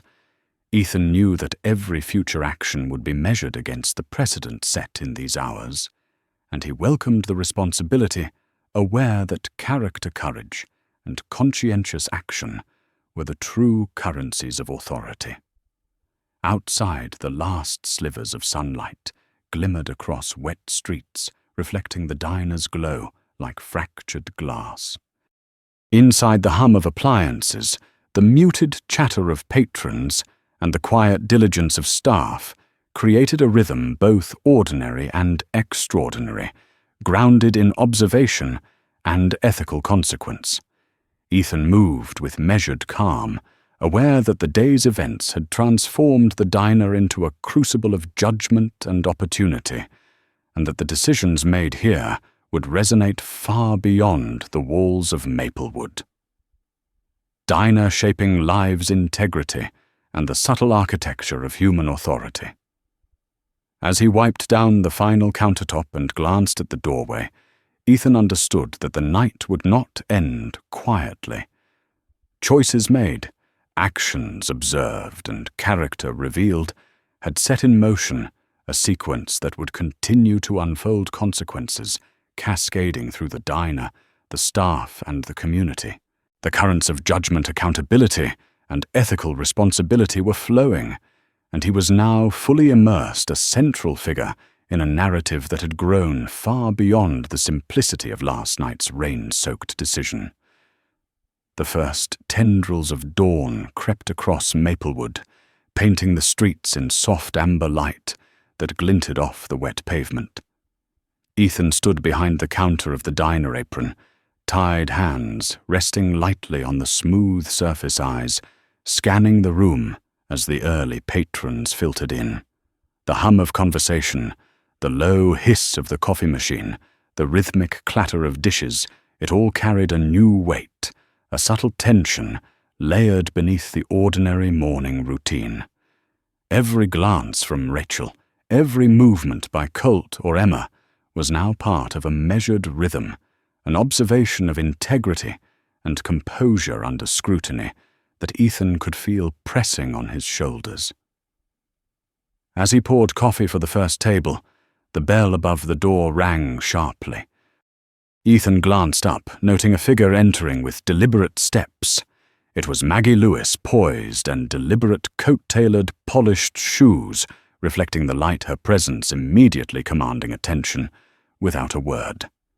Patrons instinctively straightened, sensing the authority she carried.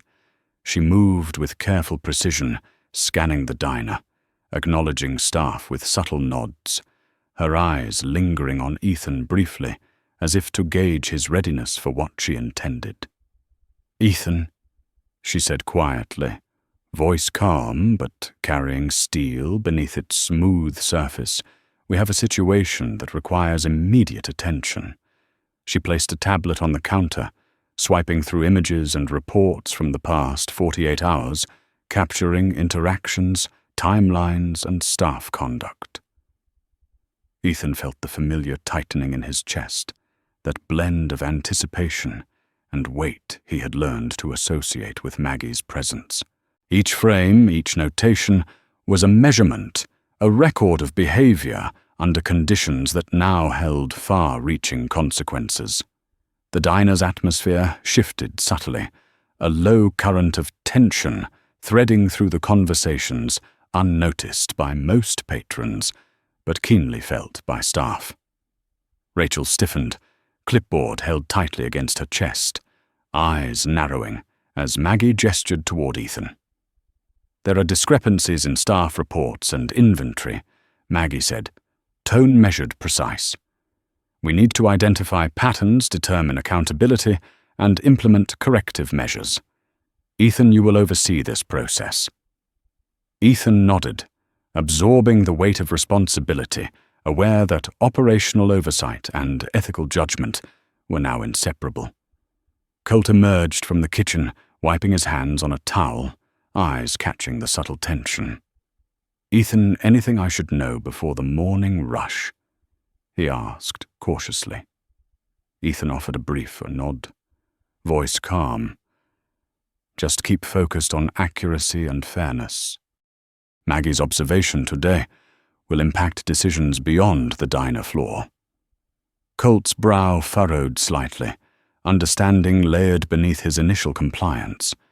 He returned to the kitchen, every motion now purposeful, reflecting the dual expectations of efficiency and ethical accountability.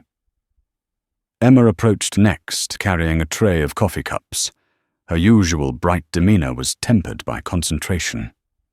"I'll handle table 2, make sure orders are correct," she said, voice firm but polite. Ethan nodded, eyes meeting hers, acknowledging her alignment with the emerging standard of responsibility. "Check timing and portioning.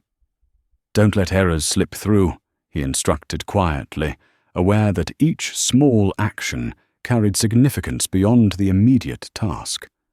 Emma's shoulders straightened, a subtle display of confidence under observation, and she moved toward the tables with deliberate care. The diner's door chimed again, and Nolan Gray entered, clipboard and tablet in hand, his gaze sweeping the room with precise focus. Ethan's pulse quickened. Every movement now had layers of significance. Nolan positioned himself discreetly, noting staff behavior interactions and the unspoken tension threading through the room. Ethan adjusted his posture, maintaining calm and measured movements, aware that subtle micro-expressions, tone of voice, and the management of composure were all under evaluation. Mid-morning brought the arrival of Derek Hawthorne, the corporate consultant, whose entrance further elevated the stakes. His eyes scanned the diner, noting layout, efficiency, staff coordination, and the subtle cues of authority and decision-making. Ethan moved with practiced fluidity, guiding staff and managing orders while threading awareness through each interaction. Every gesture, from sliding a plate to adjusting a coffee cup, carried significance, a reflection of ethical judgment and operational competency under scrutiny. The first real test came when a customer approached with a complaint regarding a missing menu item. Ethan intercepted with calm authority, acknowledging the concern, listening fully, and offering a solution that corrected the mistake while maintaining dignity for both staff and patron. He observed Rachel flinch slightly at his handling her posture, rigid fingers tightening on her clipboard. Maggie, standing near the doorway, observed quietly, eyes sharp, lips pressed in a thin line, noting composure judgment and the subtle balance between authority and empathy. Holt, the inspector, remained in a corner, silent but attentive pen, poised, cataloguing each interaction, every adjustment, and the ways staff navigated emergent challenges. Ethan moved seamlessly between tables, correcting orders, redirecting staff, and maintaining a calm presence, aware that each decision was both operational and ethical. The diner's rhythm had become a measured symphony of scrutiny, responsibility, and deliberate action, where every motion carried weight far beyond the simple mechanics of service. As noon approached, Maggie requested a private discussion. Ethan led her to the back office, noting the subtle glances of staff as they observed him moving with authority. "We've identified several inconsistencies in inventory and staff reporting," Maggie said, voice deliberate. "I need you to lead a reconciliation, assess accountability, and implement a corrective protocol." Ethan nodded, understanding that this was more than a task. It was an ethical exercise in judgment, leadership, and integrity. Over the next several hours, Ethan coordinated with Colt and Emma to cross-check inventory, verify transactions, and document discrepancies. Each correction required tact, clarity, and subtle reinforcement of standards without undermining morale. Staff compliance was not simply enforced, it was cultivated through guidance, example, and the quiet assertion of authority, grounded in ethical practice.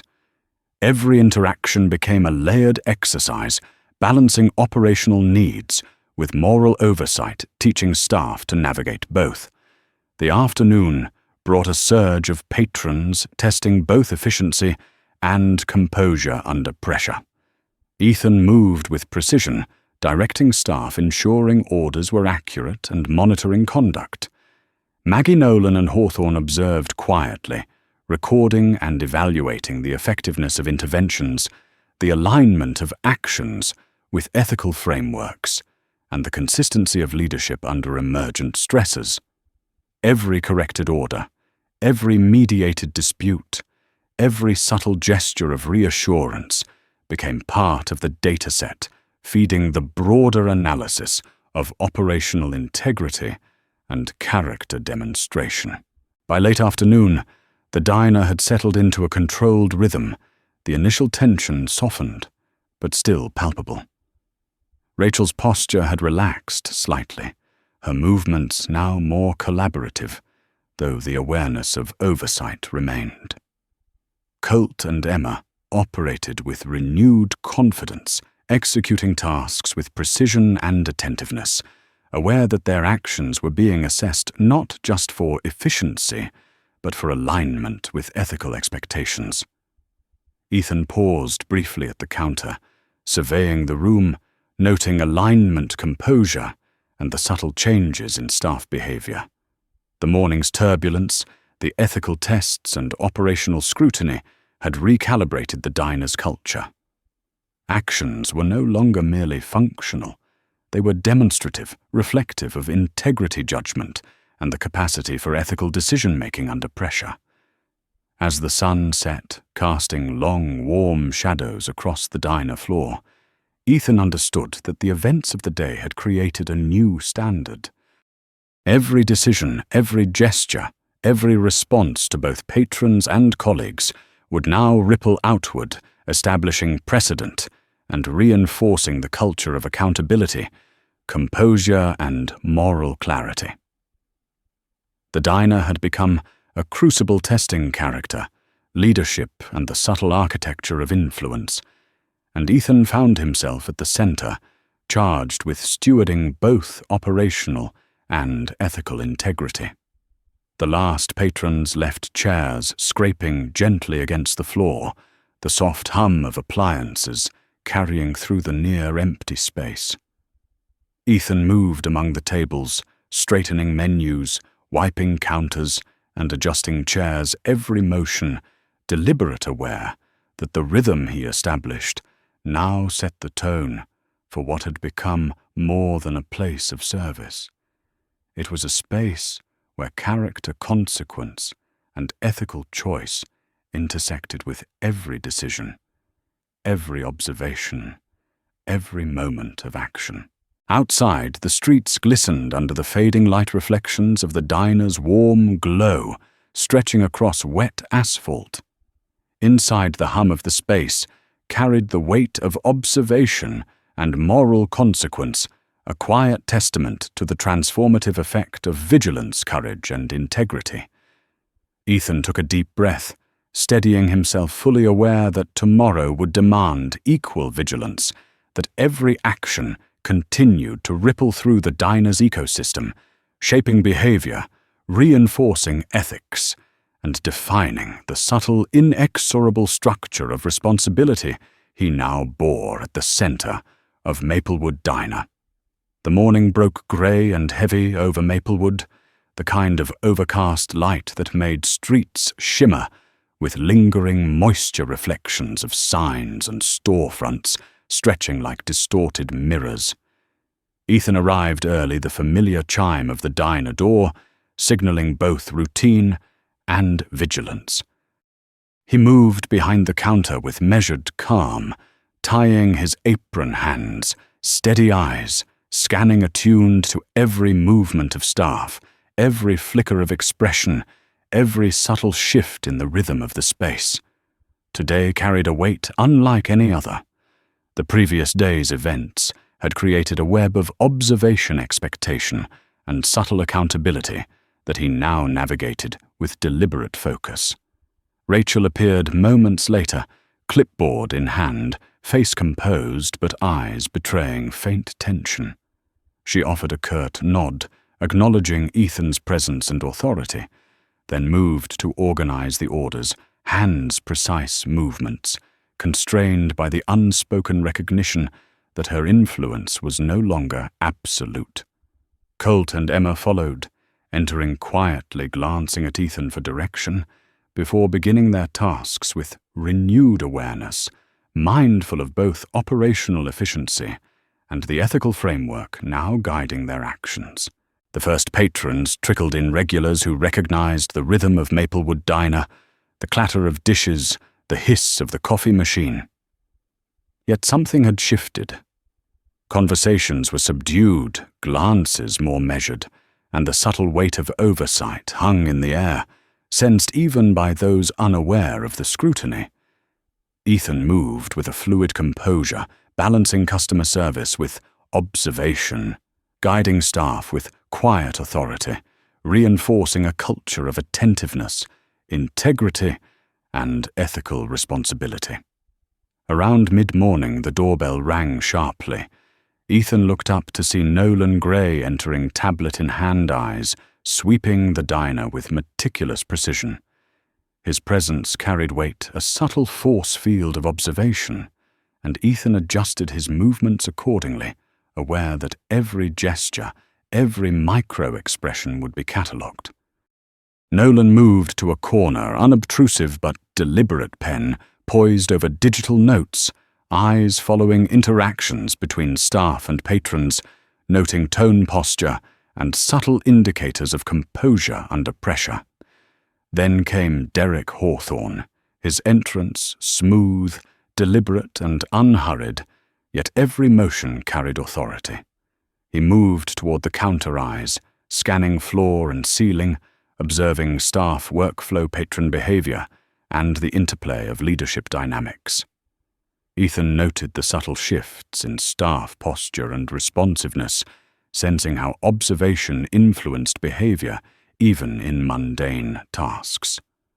Orders were double-checked plates, delivered with precision conversation, moderated all under the quiet tension of ethical oversight and performance evaluation. A bell rang again, and Maggie Lewis entered her presence, immediately altering the space. Tailored coat, polished shoes, eyes sharp, scanning, measuring. She nodded briefly at Ethan, a signal of acknowledgement, then moved to a booth to observe the flow of service. Ethan felt the familiar tightening in his chest, the awareness that each action, each decision, carried consequences beyond immediate operational outcomes. He continued to coordinate staff, balancing efficiency with integrity, aware that ethical leadership now demanded constant attention. By late morning, the tension reached a subtle crescendo. A patron approached the counter with a complaint, a missing order delivered incorrectly. Ethan intervened immediately, listening fully, acknowledging the concern, and offering a corrective solution that maintained dignity for both the patron and the staff member involved. The action was observed silently by Maggie Nolan, and Hawthorne recorded in their mental ledger of competence, judgment, and composure under pressure. Ethan felt the weight of observation, aware that the smallest gesture could echo through the structure of authority and moral assessment in the diner. Rachel observed quietly, clipboard clutched fingers tightening subtly, as Ethan mediated the situation. Her posture betrayed tension and uncertainty, awareness that her previous dominance had been undermined, and that the environment now operated on a new metric ethical action under scrutiny rather than hierarchical assertion. Colt and Emma executed their tasks with precision movements, deliberate, aware that operational efficiency was inseparable from moral oversight. The door chimed again, and an unfamiliar figure entered, a woman in her mid-40s, business casual, clipboard and tablet in hand, eyes sharp, scanning the diner with quiet authority. Ethan recognized her from communications Maggie had sent Isabel Monroe, an independent auditor, tasked with evaluating compliance, staff behavior, and operational integrity. She moved with calm deliberation, observing without overt interference, cataloging interactions, noting errors, successes, and subtle displays of leadership under pressure. Ethan adjusted the rhythm of his actions, aware that even the smallest misstep, incorrect timing, overlooked task, miscommunicated instruction, could have amplified consequences under this scrutiny. He moved between tables, correcting orders, delegating tasks, maintaining a calm and steady presence. Every gesture, every word, every glance became a vector of influence, a demonstration of competence, integrity, and the ethical framework Maggie had begun to embed in the culture of the diner. By midday, the diner had filled with more patrons, testing both operational efficiency and composure under layered observation. Orders increased, tasks multiplied, and the room's rhythm became a complex choreography. Ethan guided staff-mediated minor conflicts and ensured the smooth flow of service, balancing attention to detail with the necessity of ethical judgment. Maggie Monroe. Nolan and Hawthorne observed quietly, recording each nuance, every subtle display of leadership, every micro-expression indicating stress management and decision-making. Around 1:30, an emergency arose. A shipment of ingredients had been misdelivered, boxes stacked precariously, some damaged. Ethan moved swiftly, directing Colt to secure the boxes, Emma To manage patrons, Rachel to update inventory logs. Each instruction was precise, calm and deliberate. The staff responded immediately, demonstrating alignment with operational standards and ethical responsiveness. The auditors observed the coordination, noting the capacity for rapid problem-solving, under pressure integration of ethical decision-making, and maintenance of composure. The incident resolved, Ethan paused, briefly surveying the room. The patrons had returned to their meals, conversations resumed, but a subtle awareness lingered: observation, assessment, consequence. Staff movements were more deliberate, more conscious, reflecting the integration of ethical responsibility with routine operational tasks. Rachel's posture relaxed slightly, but tension remained, her awareness of diminished absolute authority, tempered by the recognition that ethical and operational standards now guided interactions more than hierarchical assertion. Later, as the afternoon waned, a sudden event tested the day's progress. A customer began shouting about a mischarged bill demanding immediate attention. Ethan stepped forward, calmly listening, acknowledging the grievance, and resolving the situation with firm, measured authority, ensuring the patron's dignity while correcting the error. The staff observed, mirrored, and supported their responses, demonstrating the integration of ethical conduct and operational efficiency. The auditors recorded every nuance, noting leadership composure and procedural adherence under emergent stress. By 3:30, the diner had quieted the tension, softening but still palpable. Maggie approached Ethan privately, her gaze sharp, voice low. "You've handled the day exceptionally. The staff's compliance and the operational integrity under layered scrutiny have exceeded expectations. But tomorrow will bring new challenges, unseen and unanticipated." Ethan nodded, absorbing the weight of responsibility, aware that the day's actions had set a precedent, that every decision now carried both immediate and cascading consequences. As the final patrons left and the evening settled, Ethan moved through the diner, checking stations, straightening counters, adjusting chairs, each motion deliberate, mindful. He understood that Maplewood Diner had become more than a workplace. It was now a crucible for ethical judgment, operational excellence, and human composure. Every gesture, every glance, every decision would ripple outward, shaping the culture, influencing behavior, and reinforcing standards that had been silently established. Outside, twilight reflected off wet streets, the diner's warm glow spilling into the cooling air.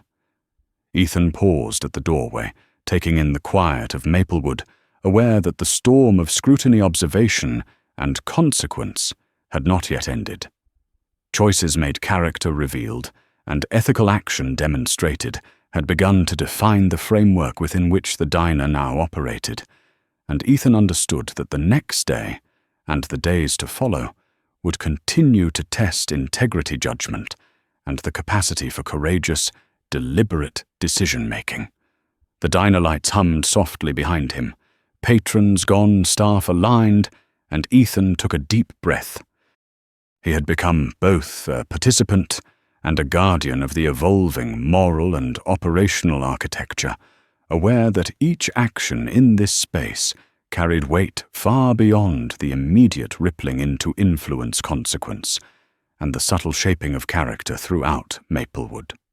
The night fell fully quiet, but charged the anticipation of tomorrow, already threading through the still air, a promise of challenge, revelation, and the continued unfolding of responsibility that began with one act of courage in the rain. The morning light broke over Maplewood with a softness that belied the intensity of the days before. Ethan arrived at the diner earlier than usual, the streets still glistening from an overnight drizzle, the air crisp and carrying the faint scent of wet asphalt. He unlocked the door, the familiar metallic click resonating with quiet authority, and stepped inside, tying his apron with deliberate care. Today was not just another shift. It was the culmination of the past week's lessons, the practical test of judgment, leadership, and ethical responsibility that had begun the night he had stopped in the rain. The diner was already stirring. Colt and Emma moved with quiet precision, their motions deliberate, reflecting a new rhythm instilled by Ethan's guidance and Maggie's oversight.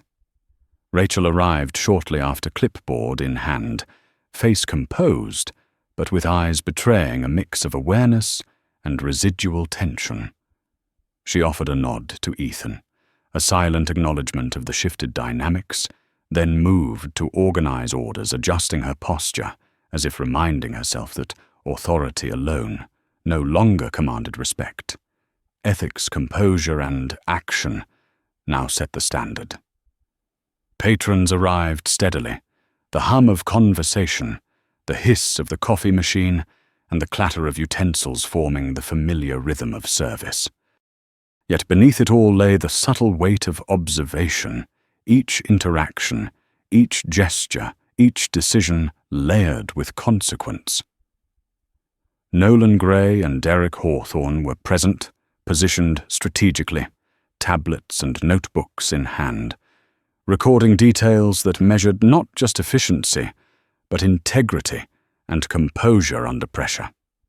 Ethan moved fluidly among the stations, guiding staff, checking orders, mediating minor conflicts, aware that every motion carried dual significance, practical and ethical. By mid-morning, Maggie Lewis entered her presence, immediately commanding attention.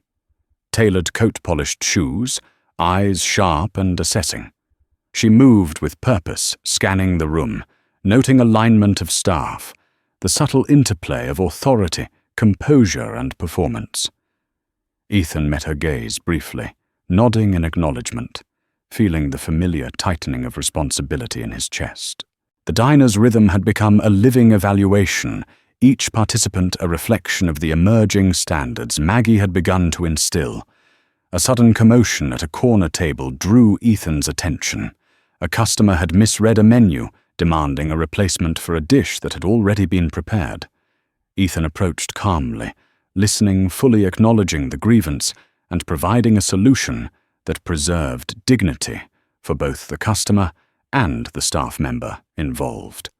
Maggie and the auditors observed quietly, noting every aspect of his mediation, the tone of voice, the body language, the precision and empathy embedded in each action. Staff mirrored his composure, reinforcing a culture of ethical responsiveness alongside operational efficiency. Rachel watched her hands tightening on her clipboard, the subtle tension in her shoulders betraying a dawning realization. Authority untempered by integrity was fragile, and ethical guidance had supplanted the old hierarchy. Colt and Emma responded seamlessly, executing tasks with accuracy and attentiveness, aware that their conduct was now measured against a framework of both operational standards and moral accountability. By noon, the diner was fully engaged in service, the flow of orders steady but complex. A delivery truck arrived outside, boxes stacked high, some damaged. Ethan moved with deliberate efficiency, coordinating staff, directing placement, and verifying contents. Every instruction was precise, calm, and reinforced standards of responsibility, integrity, and composure. Maggie and the auditors recorded each action, silently evaluating how leadership judgment and ethical oversight were being applied in real time under practical stress. The tension reached a subtle apex when a group of late patrons arrived, their orders complicated and requests overlapping. Ethan maintained composure, delegating tasks, adjusting workflow, and ensuring customer satisfaction. Staff operated in harmony, following guidance, demonstrating the integration of operational competence and ethical judgment. The auditor's attention never wavered, cataloguing not just efficiency, but the ability to maintain equilibrium under pressure.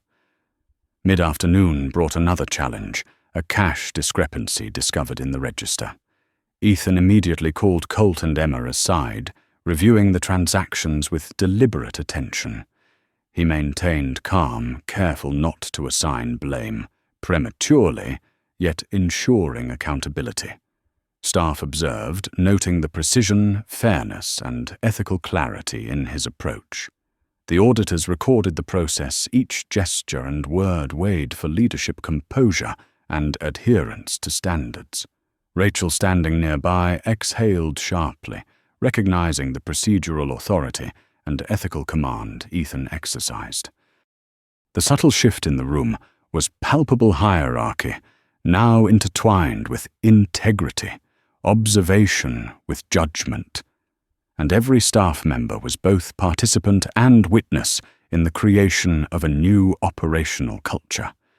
Maggie observed, silently nodding slightly, the faintest acknowledgement that the system she had begun to instill was now in motion, self-reinforcing through deliberate action.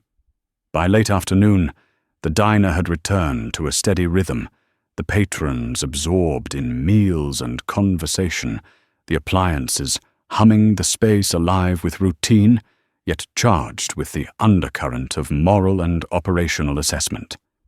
Ethan moved through the room with calm precision, checking stations, verifying orders, adjusting workflow. Each gesture, each decision, each interaction carried resonance.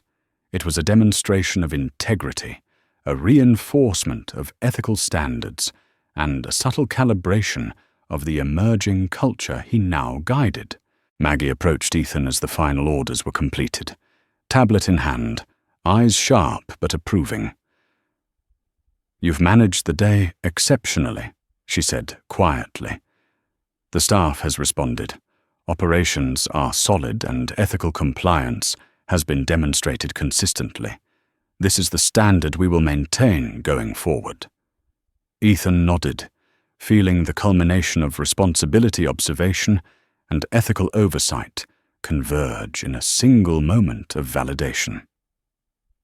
As evening settled, the last patrons departed chairs, scraping gently against tile, the hum of the coffee machine and fryer continuing softly in the background. Ethan moved through the diner, straightening chairs, wiping counters, and adjusting minor details, each motion deliberate, mindful, and reflective of the integrity and composure he had cultivated in both himself and his team. He understood fully that Maplewood Diner had become more than a place of service. It was a microcosm of character judgment and consequence, where each act of leadership and ethical choice rippled outward. Outside, the streets shimmered with residual rain, reflecting the diner's warm glow. Inside, the room hummed with quiet diligence and renewed purpose, a testament to vigilance, courage, and the integration of operational and moral authority. Ethan paused at the doorway, taking a deep breath, aware that the past week's events, the storm, the decisions, the scrutiny, the guidance had reshaped not only the diner, but the people within it. He glanced toward the office, noting Rachel's posture, now more aligned. Colt's and Emma's precision sharpened the auditors, observing with satisfaction. Every choice made today would echo forward, establishing precedent and reinforcing a culture of accountability, composure, and ethical decision-making. Ethan understood the responsibility he now bore to maintain the standards, guide the staff, and ensure that the diner operated not only efficiently, but with integrity embedded in every action. As the diner lights dimmed slightly, signaling the close of the day, Ethan felt the weight of continuity settle over him, a steady pulse of responsibility that linked operational oversight with moral clarity. The night outside was quiet. Maplewood bathed in the reflective glow of streetlights and residual moisture, yet the diner remained alive, a nexus of ethical action and measured authority. Every gesture, every decision, every interaction was part of the ongoing construction of culture, trust, and consequence. Ethan stepped back from the counter, exhaling slowly. The day had tested leadership composure and judgment under observation and pressure. The staff had responded, operations had been maintained, and ethical standards had been reinforced. Maggie's presence, the auditor's scrutiny, and his own deliberate actions had transformed the diner into a space where integrity and operational excellence coexisted, observable and reproducible. He looked around, a faint smile touching his lips, knowing the culmination of effort, vigilance, and courage had brought the diner to a new equilibrium. The lights dimmed fully as he flicked off the last switch, leaving the room bathed in the soft amber glow of evening. Outside, the streets reflected the fading light, calm now, yet charged with the memory of decisions made and integrity demonstrated. Ethan turned toward the door, pausing for a moment, aware of the journey ahead, and then stepped outside into the cool night air. The story of courage, integrity, and quiet leadership had been written not in grand gestures, but in consistent, deliberate action under scrutiny. Maplewood Diner had become more than a workplace.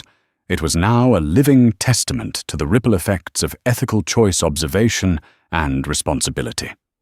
Like, subscribe, comment now.